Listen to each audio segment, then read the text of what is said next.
Hello everyone. इस video में हम करेंगे प्रश्नावली 11.4 जो कि गोले से संबंधित है। गोले से संबंधित प्रश्नावली है और गोले का इसमें क्या निकालना, आपको आयतन निकालना है। आपको पहले तो गोले और वृत्त के अंदर डिफरेंस पता होना चाहिए। गोले में गोला और वृत्त। गोला जैसे आपकी गेंद है, गेंद, और वृत्त जैसे आपका चूड़ी है या कोई छल्ला है, वो आपका वृत्त होता है। ये आपकी ठोस आकृति है और ये द्विविमीय आकृति है। जैसे ऐसे देखने में तो फिगर बनाएंगे तो गोले की भी ऐसी बनती है और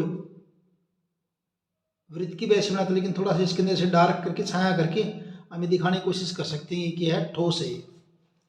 क्वेश्चन इसमें है आयतन से संबंधित। और दूसरा, एक तो गोला है और दूसरा अर्ध गोला। जैसे तरबूज भी आपका क्या है, गोला है। तरबूज को बीच में से काट दें, दो बराबर पार्ट कर दें तो दोनों पार्ट क्या हो जाएंगे, अर्ध गोले हो जाएंगे। यहाँ जो निकाल रखा है फर्स्ट क्वेश्चन के अंदर जो है गोले से संबंधित है, तो क्या दे रखा है, गोले की त्रिज्या, गोले की त्रिज्या r और वो आपकी दे रखी 7 सेंटीमीटर। फिर निकालना आपको है गोले का आयतन,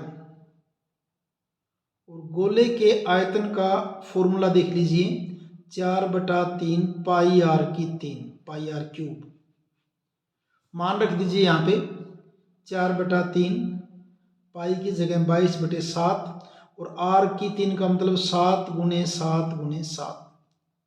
7 को 7 से काट दिया और कुछ नहीं कट रहा है, ऊपर वालों की गुणा करोगे, 4 22 22 चौके 88, 7 7 49, तो आपकी गुणा बनेगी 4312/3।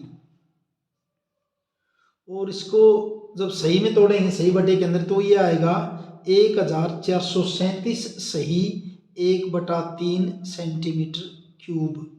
क्योंकि आंसर इसी ढंग से दे रखा है इसलिए हमने इसको दशमलव में नहीं निकाला है। ये पहले का पहला भाग हो गया।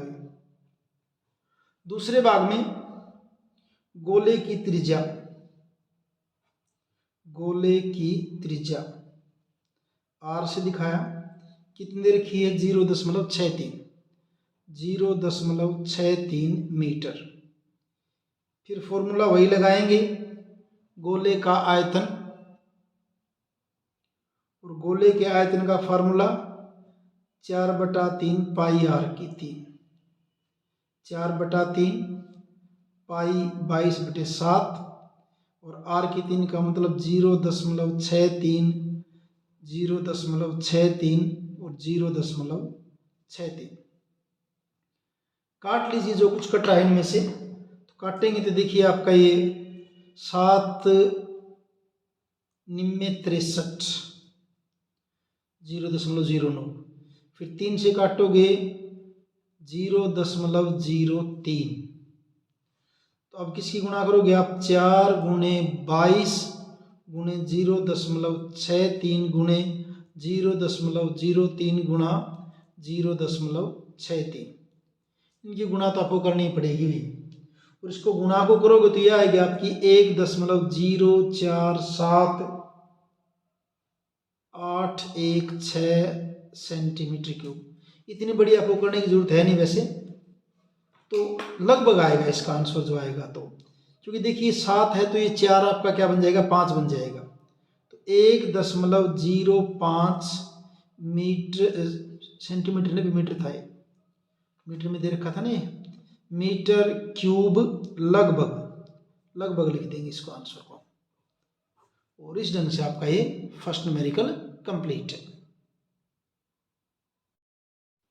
दूसरा प्रश्न देखिए, उस ठोस गोलाकार गेंद द्वारा हटाए गए विस्थापित पानी का आयतन ज्ञात कीजिए जिसका व्यास निम्न है।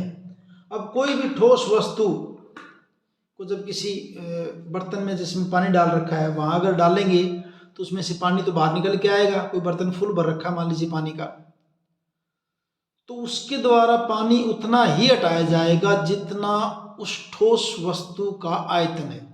यहाँ पे ठोस वस्तु आपका गोलाकार गेंद है, तो गोलाकार गेंद उतने ही पानी को हटाएगी जितना उस गोलाकार गेंद का आयतन है। दे क्या रखा है यहाँ पे, उस गोलाकार गेंद के व्यास दे रखे हैं।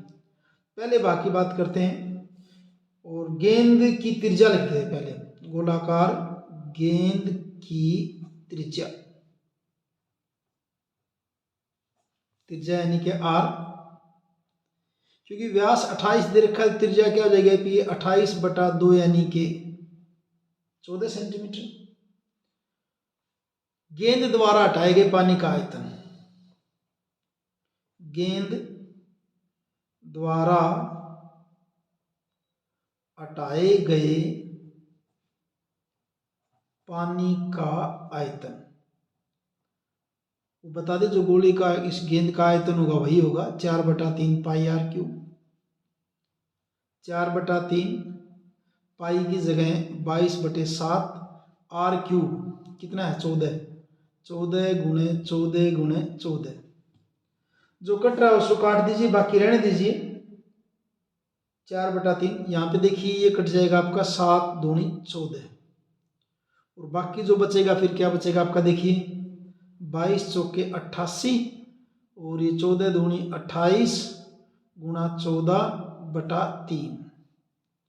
इन ऊपर वालों की जब सब की आप गुणा करेंगे तो ये आपकी गुणा आएगी जो है 34,496, तो आपको करनी पड़ेगी भी 34,496, और बटा कितना है 3 है, क्योंकि आंसर डेसिमल में नहीं है तो सही बटा में देना है इसका। 11 सही 498, 11 सही 11,498 सही 2/3 सेंटीमीटर क्यूब या घन सेंटीमीटर इसका आयतन हो जाएगा। 11,498 सही 2/3 सेंटीमीटर क्यूब, फर्स्ट पार्ट इसका। सेकंड पार्ट में देखिए गेंद की त्रिज्या, गेंद की त्रिज्या यानी कि आर, व्यास दे रखा 0.21, तो त्रिज्या क्या हो जाएगी आपकी 0.21 बटा कितना कर दीजिए 2, इतने मीटर हो जाएगी।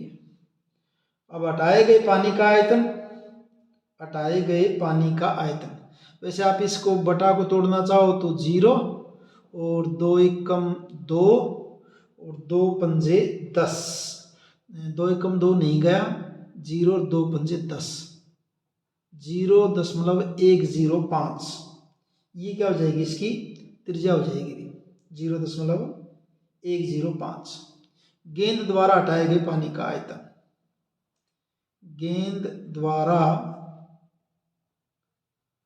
हटाए गए पानी का आयतन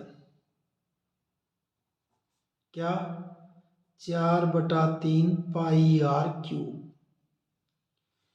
ये मान रखिए भाई 4/3 पाई की जगह 22/7 और आर क्यूब का मतलब 0.105, 0.105, 0.105। काटिए इसको, 3 से काटिए, 0 दशमलव ये नहीं जाएगा, 0 3 3 9 और 3 पंजे 15, फिर 7 से काटिए, 0.0 आ जाएगी, नहीं जाएगा, 7 0 0 7 पंजे 35, यानी क्या बचा आपका फिर ये 4 गुणे 22 गुणे 0.005 गुणे 0.105 गुणे 0.105, और जब आप इन सब की गुणा करोगे तो ये गुणा जो है वो बनेगी भाई आपकी, गुणा बनेगी आपकी 0.00481 सेंटीमीटर क्यूब घन सेंटीमीटर, ये इसका आंसर हो जाएगा दूसरे भाग का। तीसरा प्रश्न देखिए, धातु की एक गेंद का व्यास 4.2 सेंटीमीटर, त्रिज्या इसकी आधी हो जाएगी। यदि इस धातु का घनत्व 8.9 ग्राम प्रति घन सेंटीमीटर है, इसका मतलब 1 सेंटीमीटर क्यूब का घनत्व, 1 सेंटीमीटर क्यूब का जो भार है वो कितना, 8.9 ग्राम है। तो इस गेंद का द्रव्यमान ज्ञात कीजिए। तो क्योंकि देख किसमें बता रखा है 8.9 ग्राम प्रति घन सेंटीमीटर, यानी आपको आयतन निकालना पड़ेगा इसके अंदर। देखिए गेंद की त्रिज्या, जो धातु की गेंद है उस गेंद की त्रिज्या,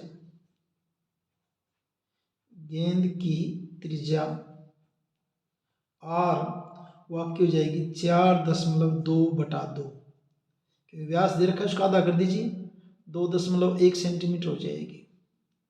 गेंद का आयतन, गेंद का आयतन 4/3 पाई आर क्यूब, 4/3 पाई की जगह 22/7, आर क्यूब का मतलब 2.1 गुणा 2.1 गुणा 2.1, काट दीजिए अभी, 7 21 0.3 और 3 से काटोगे क्या हो जाएगा 0.1। क्या बचा ऊपर आपका ये, फिर ये 4 गुणे 22 गुणे 0.1 गुणे 2.1 गुणा 2.1, और इनकी जब आप सबकी गुणा करोगे तो यह आएगी आपकी 38.808 घन सेंटीमीटर। अब घनत्व क्या दे रखा है इसका, 8.9 ग्राम प्रति सेंटीमीटर क्यूब। तो इसका मतलब क्या है, 1 सेंटीमीटर क्यूब का आयतन, 1 सेंटीमीटर क्यूब का द्रव्यमान कितना, 8.9 ग्राम। ठीक है जी, द्रव्यमान कितना है, द्रव्यमान तो ये है, तो 38.808 सेंटीमीटर क्यूब का द्रव्यमान, क्या कर देंगे, गुणा कर दीजिए, 38.808 को किससे गुणा कर दें, 8.9 से गुणा कर दें। तो इससे गुणा करेंगे तो ये आपकी गुणा आएगी 345.39 ग्राम लगभग आएगा। ये भी गुणा करोगे तो लगभग कर देंगे, इसको छोड़ देंगे पीछे की डिजिट को, ये तो ग्राम में आ गया। और इसी को अगर आपको किलोग्राम में बदलना है, इसी को वैसे ग्राम में दे रखा आंसर, आप इसको यहीं छोड़ दीजिए, तो क्या हो जाएगा 345.39 ग्राम। ये आपका हो जाएगा क्वेश्चन नंबर 3। चौथा क्वेश्चन देखिए, चंद्रमा का व्यास पृथ्वी के व्यास का लगभग 1/4 है, पृथ्वी के व्यास का 1/4 है। चंद्रमा का आयतन पृथ्वी के आयतन की कौन सी भिन्न है, व्यास का दे रखा है, उसको कंपेयर करके आयतन को बताना कि चंद्रमा का आयतन पृथ्वी के आयतन की कौन सी भिन्न है। तो माना पृथ्वी की त्रिज्या, माना पृथ्वी की त्रिज्या, माना पृथ्वी की त्रिज्या, उसको हमने मान लिया आर भाई। तो पृथ्वी का व्यास, फिर पृथ्वी का व्यास, व्यास क्या होता है, त्रिज्या का दुगना यानी कि 2r। और चंद्रमा का व्यास पृथ्वी के व्यास का 1/4 दे रखा है। अब देखिए, अब चंद्रमा का व्यास क्या होगा, फिर चंद्रमा का व्यास, इसलिए चंद्रमा का व्यास क्या दे रखा है, पृथ्वी के व्यास का लगभग 1/4। पृथ्वी का व्यास 2r और इसका क्या 1/4। इसको आप काटोगे तो 2 दूनी 4 यानी क्या हो जाएगा r/2।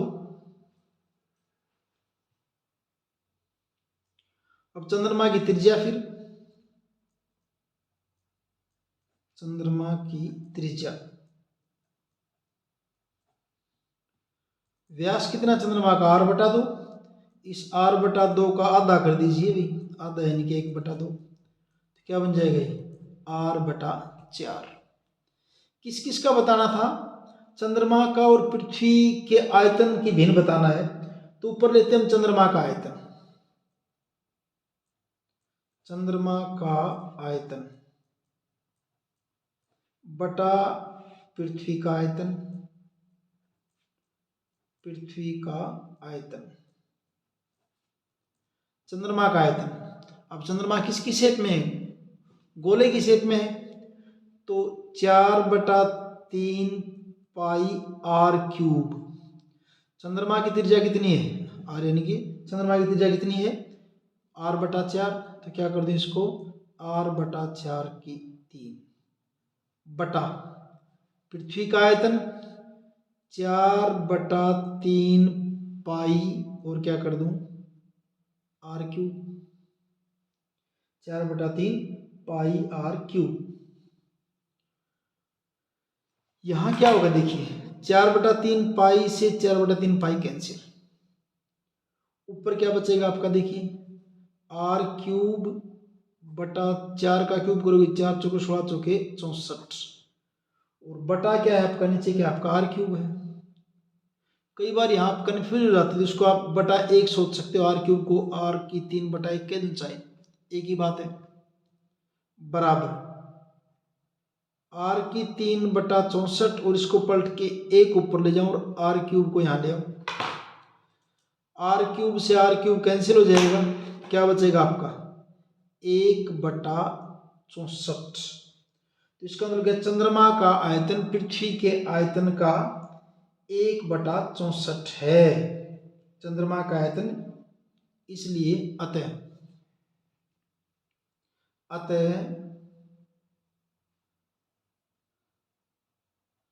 चंद्रमा का आयतन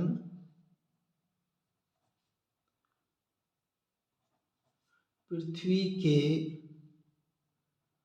आयतन का 1/64 है, 1/64 है। ये आपका हो गया चौथा क्वेश्चन पे। पांचवा प्रश्न देखिए, व्यास 10.5 सेंटीमीटर वाले एक अर्धगोलाकार कटोरे में, अब की बार अर्धगोलाकार कटोरा हो गया अभी, में कितने लीटर दूध आ सकता है? तो पहले तो देखेंगे अर्धगोलाकार कटोरे की त्रिज्या, अर्ध गोलाकार कटोरे की त्रिज्या और व्यास 10.5 दे रखा है, त्रिज्या को क्या कर देंगे 2 से भाग कर देंगे, और 2 से भाग करेंगे तो 2 पंजे 10, 2 दूनी 4, 2 पंजे 10, 5.25 सेंटीमीटर। अब अर्धगोलाकार कटोरे का आयतन, अर्धगोलाकार कटोरे का आयतन, फॉर्मूला, अर्धगोले का आयतन होता है 2/3 पाई आर क्यूब,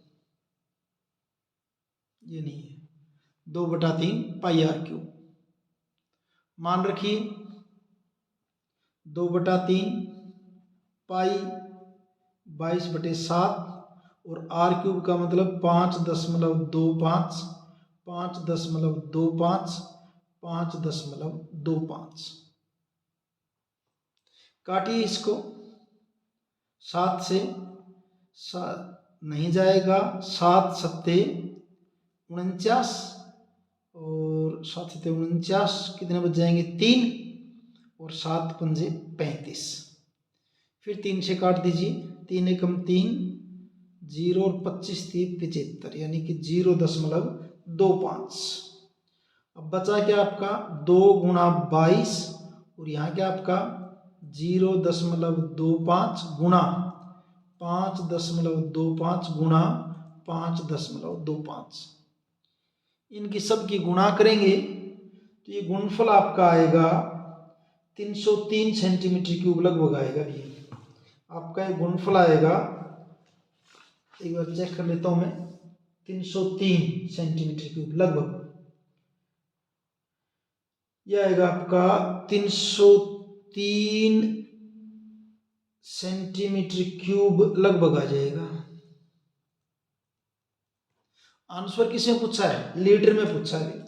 अब इसको लीटर में बदल दीजिए। लीटर में बदलने के लिए क्या करेंगे? 303 को आप भाग कर दीजिए 1000 से। 1000 से 303/1000 लीटर। रीजन लिख देंगे क्यों? क्योंकि आपका 1 सेंटीमीटर क्यूब जो है ना, 1 घन सेंटीमीटर किसके बराबर होता है? 1/1000 लीटर के बराबर होता है। अब नीचे 3 जीरो है तो 3 अंक छोड़ के आ जाएगी डेसिमल में, 0.303 लीटर, 0.303 लीटर लगभग। ये हमने क्या निकाला? आयतन निकाला है। तो दूध कितना आएगा? इतना ही आएगा। अतः अर्ध गोल कटोरे में अतः अर्ध गोल कटोरे में 0.303 लीटर दूध आ सकता है। लगभग है भी, आ सकता है। ये आपका क्वेश्चन नंबर 5। छठा क्वेश्चन देखिए। एक अर्धगोलाकार टंकी 1 सेंटीमीटर मोटी एक लोहे की चादर से बनी है। यदि इसकी आंतरिक त्रिज्या 1 मीटर है तो इस टंकी को बनाने में लगे लोहे का आयतन ज्ञात कीजिए। देखिए क्या करेंगे। ये जो आपकी अर्धगोलाकार टंकी कुछ इस ढंग से है। मान लीजिए ये है आपकी अर्धगोलाकार टंकी, इस ढंग से है, और ये इसकी मोटाई है ऐसे। ये है इसकी मोटाई।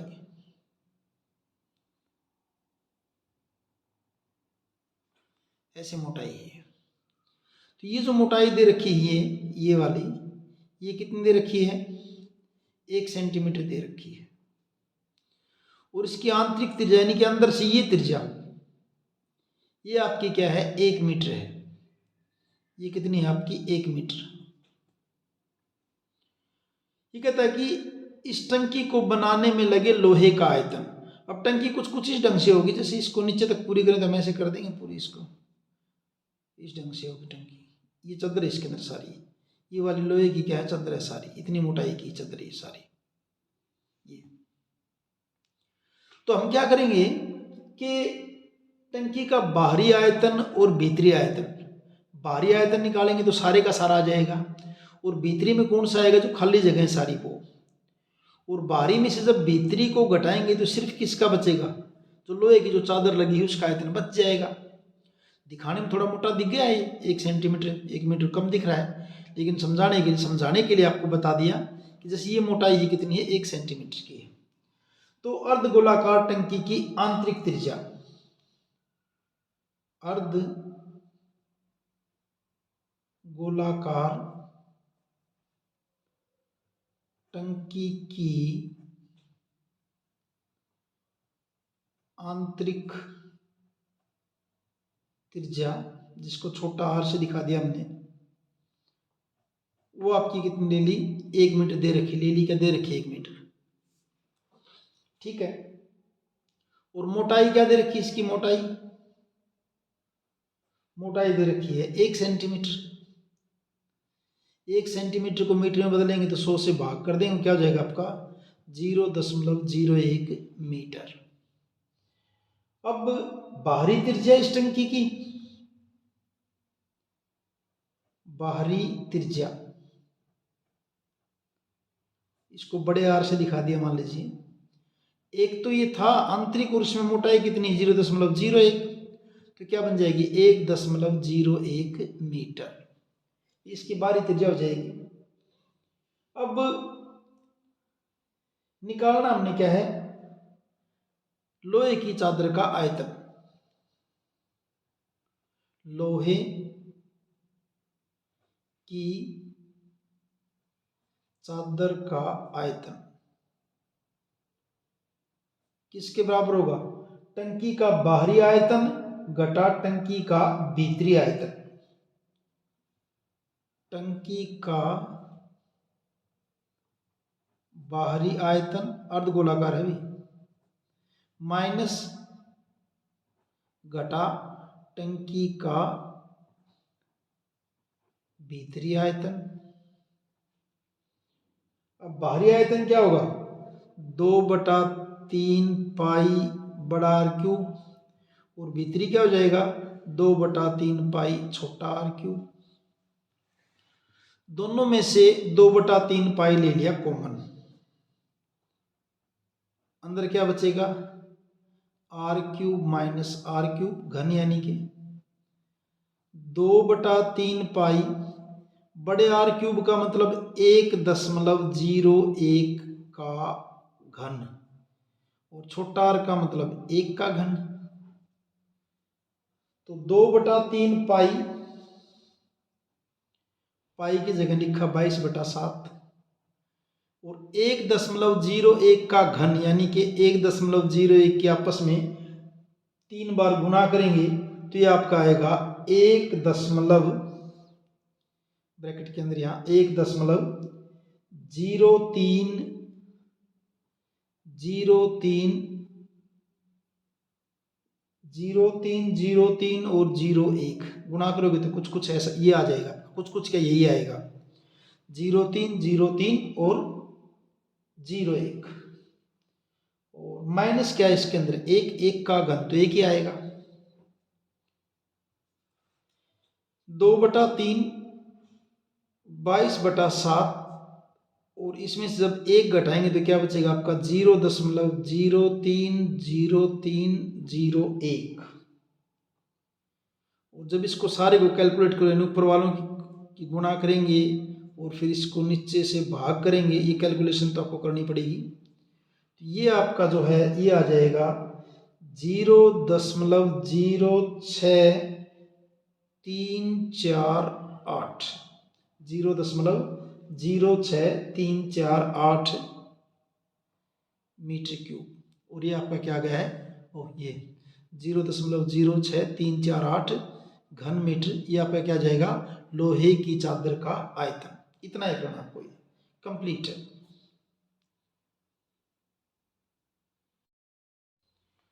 7वां प्रश्न देखिए, उस गोले का आयतन ज्ञात कीजिए जिसका पृष्ठीय क्षेत्रफल 154 वर्ग सेंटीमीटर है। आयतन बताना है, इसका पृष्ठीय क्षेत्रफल दे रखा है, तो आयतन निकालने के लिए क्या चाहिए आपको, त्रिज्या चाहिए। तो त्रिज्या यहां दे रखी तो हम मान लेते हैं, माना गोले की त्रिज्या बराबर r सेंटीमीटर, गोले का पृष्ठीय क्षेत्रफल जो दे रखा है, गोले का पृष्ठीय क्षेत्रफल कितना दे रखा है, 154 वर्ग सेंटीमीटर, और गोले का पृष्ठीय क्षेत्रफल क्या होता है, 4πr² बराबर कितना, 154, 4 पाई की जगह 22/7 गुणा r² बराबर कितना, 154, और यहाँ से r² बराबर 154, 7 चला जाएगा ये ऊपर, 4 और 22 आ जाएंगे नीचे, 22 सत्ते 154, तो r की 2 बराबर 49, 7 सत्ते 49/4, और यहाँ से r बराबर क्या हो जाएगा, 49/4 का वर्गमूल, 49 का 7 और 4 का 2, 7/2 सेंटीमीटर जो है क्या आ गई, इसकी त्रिज्या आ गई। बस अब आयतन निकालना हमें। अब गोले का आयतन, गोले का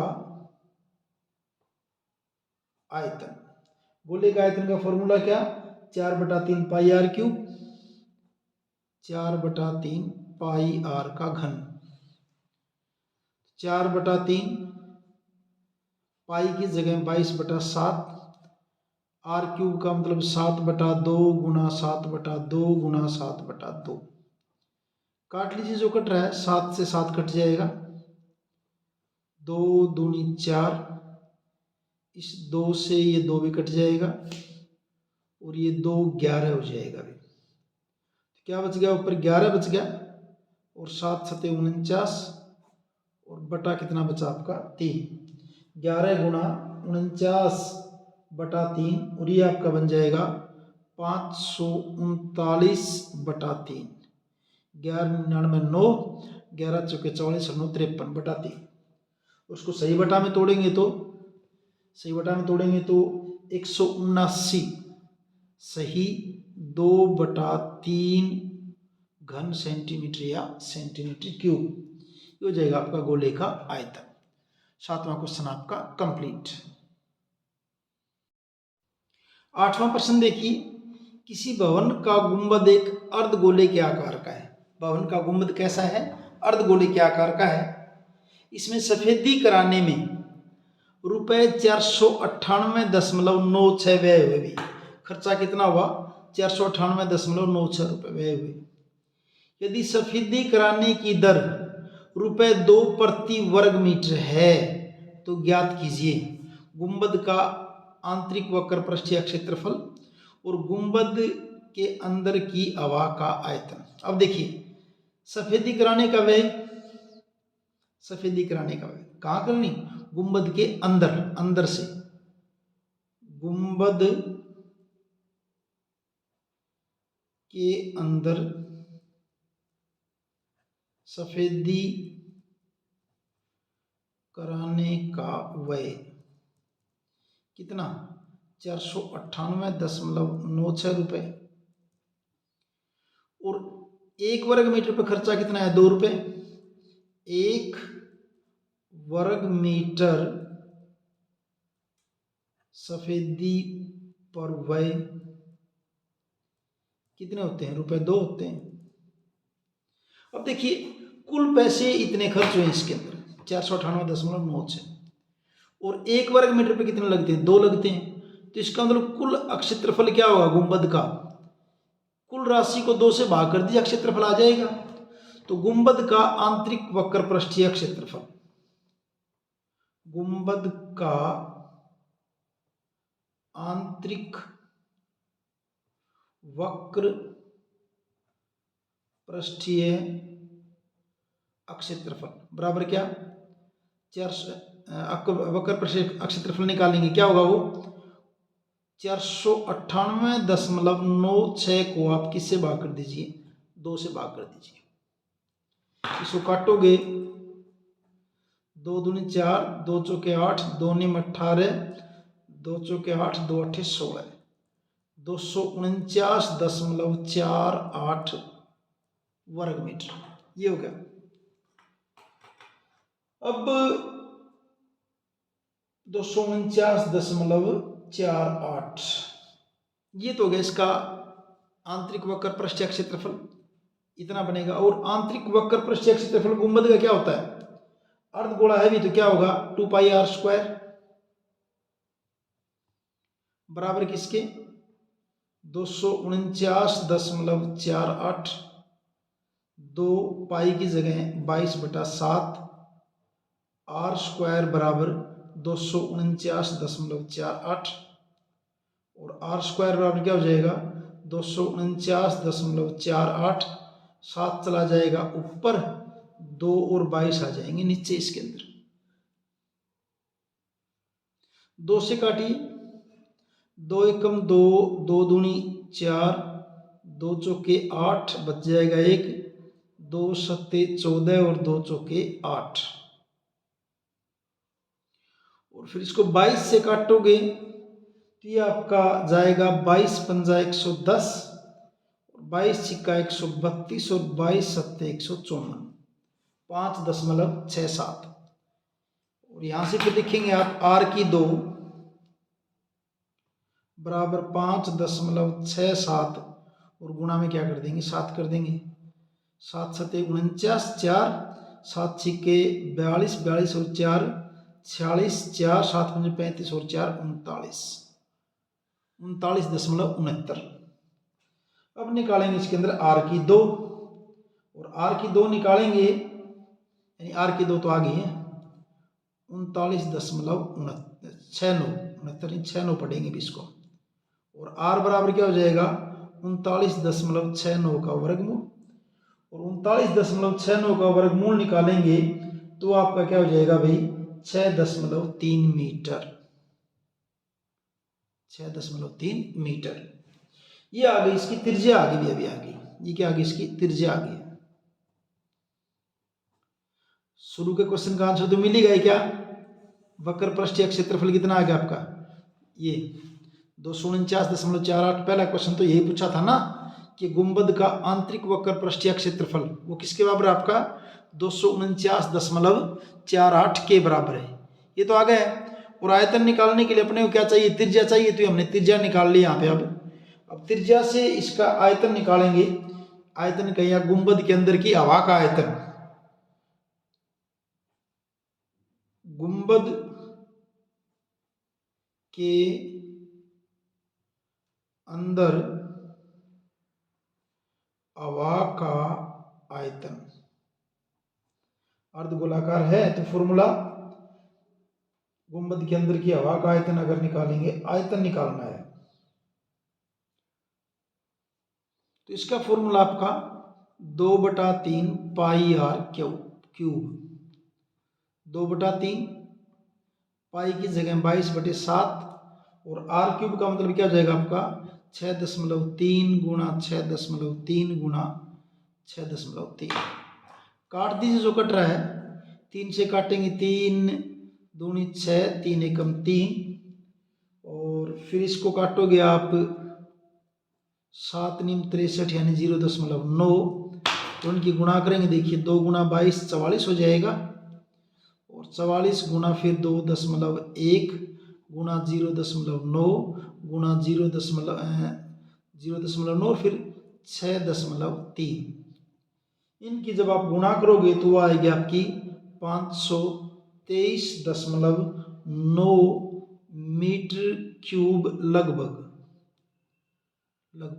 ये इसका आंसर हो जाएगा भी 8वें क्वेश्चन का।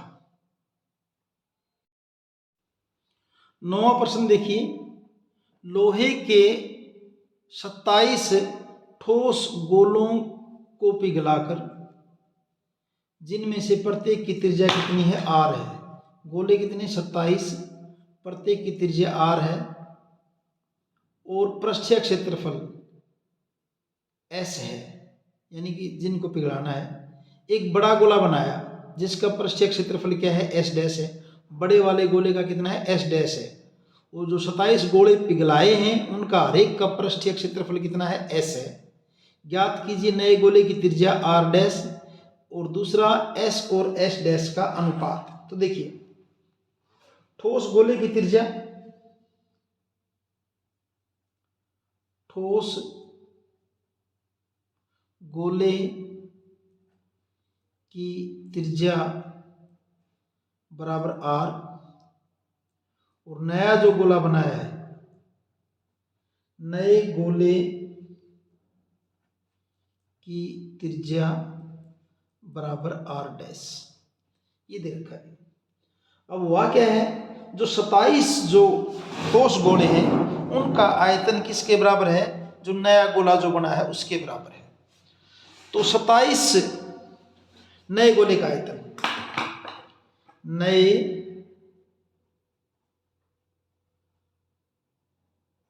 गोले का आयतन बराबर किसके बराबर है? 27 ठोस गोलों का आयतन। यही तो दे रखा है। 27 को पिघला के नया बनाया एक। अब नए गोले का आयतन 4/3 पाई आर डैश क्यूब, क्योंकि नए वाले की त्रिज्या क्या मान रखी हमने? R dash.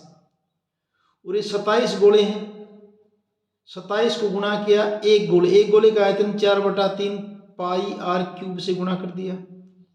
ये तो एक गोले का आयतन हो गया 4/3 पाई आर क्यूब और 27 से गुणा कर दिया इसको। अब इसको सोल्व करना है इनको। देखिए हमें भाई, आपको अगर पता हो तो यहाँ पाई से पाई ऐसे भी कट जाता है क्या? क्योंकि पाई को ऊपरली तरफ लेके जाएंगे दाएं तरफ तो पाई बटा में जाएगा और कट जाएगा। ऐसी 4/3 से 4/3 भी कट जाएगा। मैं तो ऐसे ही करता हूँ इसको भी, आप भी कर सकते हो। चाहो तो आप इसको दाईं तरफ ले जाके काट लेना बेशक।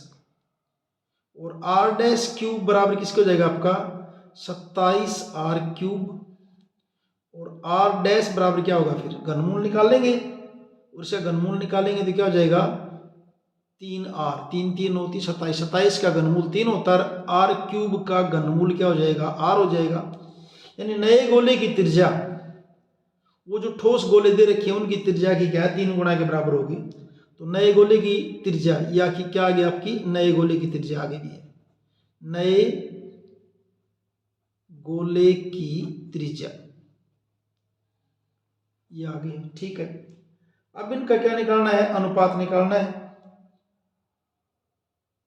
ठोस गोले का पृष्ठीय क्षेत्रफल जो 27 दे रखे उनका जिक्र है भी, ठोस गोले का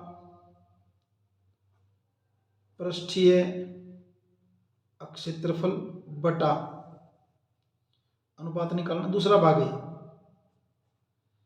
नए गोले का पृष्ठीय क्षेत्रफल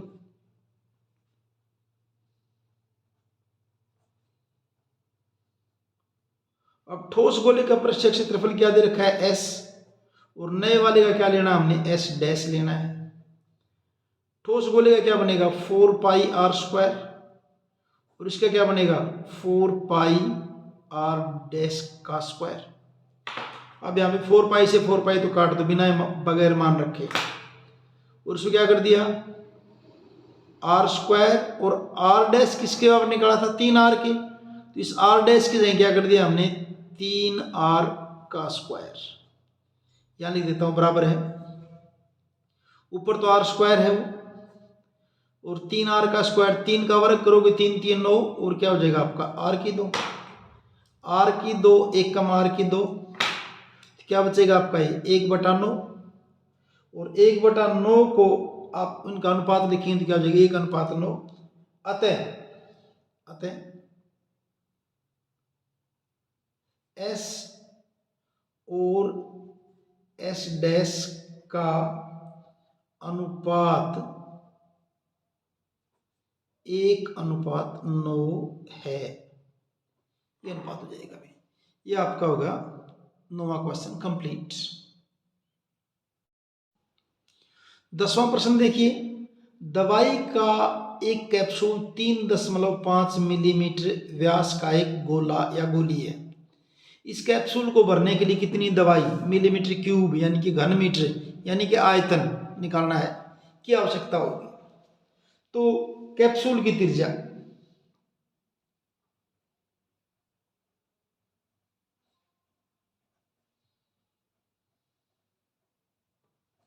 r, व्यास दे रखा 3.5, इसका आधा कर दीजिए 2 एकम 2, 2 सते 14, 2 पंजे 10 मिलीमीटर, 1.75 मिलीमीटर। और कैप्सूल को भरने के लिए आवश्यक दवाई, अब भरेंगे तो इसका मतलब आयतन है। कैप्सूल को भरने के लिए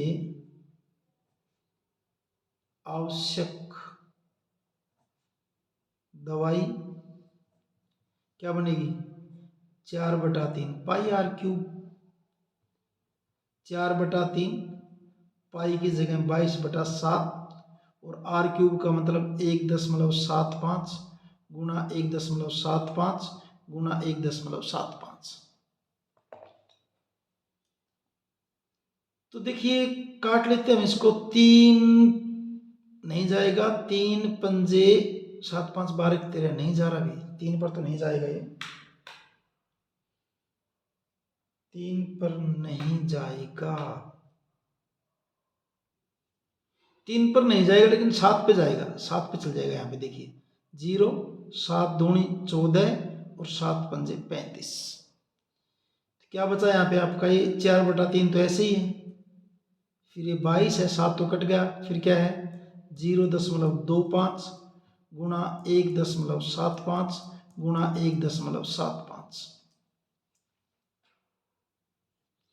तो इनके ऊपर वालों की 4 22 0.25 1.75 1.75 इनकी सब की गुणा करेंगे तो आपकी गुणा आएगी 67.375 और बटा कितना आपका 3, इसको 3 से भाग करोगे तो 3 दूनी 6 और 3 दूनी 6 बन जाएगा 13, 3 चौके 12 बन जाएगा 17, 3 पंजे 15 बच जाएगा, 2 बन जाएगा 25।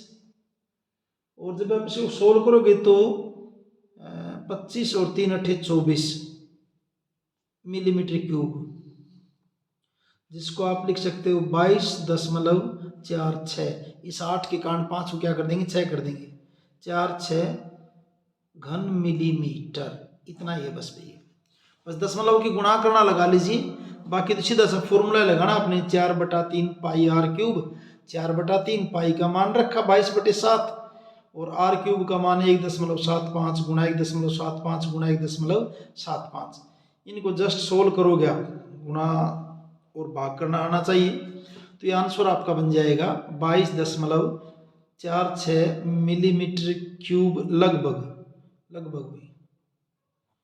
इस ढंग से आपकी ये 10वां क्वेश्चन कंप्लीट और ये एक्सरसाइज भी कंप्लीट है।